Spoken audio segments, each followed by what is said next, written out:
Welcome back to Good Day Orlando, 8:43 right now. Live view inside the Fox 35 studios this morning. A lot to talk about on this Friday, including retiring at 62. Thanks for the stretch there. We had a battery problem. Thank you for saying the real people that looked very closely could pick that up. Like, of all the times to take the studio, Amy Bob, we Koppel, take it while Ryan's trying to fix his mic. You are the MVP, and we're back and we got a mic. Well, the big question, and Amy set us up beautifully, could retirement start at 62? More Americans starting to make that happen, according to the latest survey. Incredible.com personal finance expert Dan Ricotta joins us now to talk about how we can have an earlier retirement. Dan, great to see you. Happy Friday to you, my friend.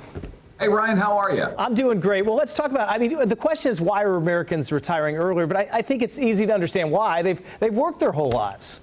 Yeah, well, that's true. And the pandemic has caused a lot of us to do some soul searching and say, do I want to do this till I'm 80? So there's health and safety issues. Some workers just don't feel comfortable going back to work, as you know. Some jobs that used to be there are no longer there. And some workers don't want to necessarily learn a whole new skill set. And finally, hey, the stock market's been pretty good to a lot of us. 401k balances are up, so we're looking at that saying, maybe I can afford to pull the plug. Yeah, it's a great point, Dan, for sure. Now, if you're 5, 10, maybe 15 years out, what should people think about doing earlier for workers that plan for that earlier retirement?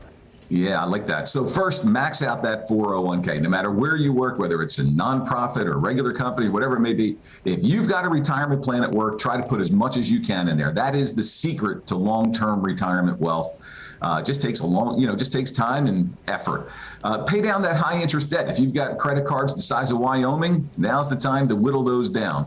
And finally, you might want to refinance, Ryan, because lower your mortgage, lower your payment, allows you maybe to pay it off even faster. Everyone's goal should be to retire debt-free. You can obviously do that at Credible.com. But there are some of the things that you can do to position yourself so that you have a successful retirement. You're not eating cat food or living in your kid's basement. That's a great point. So we look at that number, Dan. You mentioned the stock market, the 401ks are good, but it's hard to know exactly what that number means. So when someone asks you, and I'm sure you get this a lot, how do you know when you're ready financially to retire?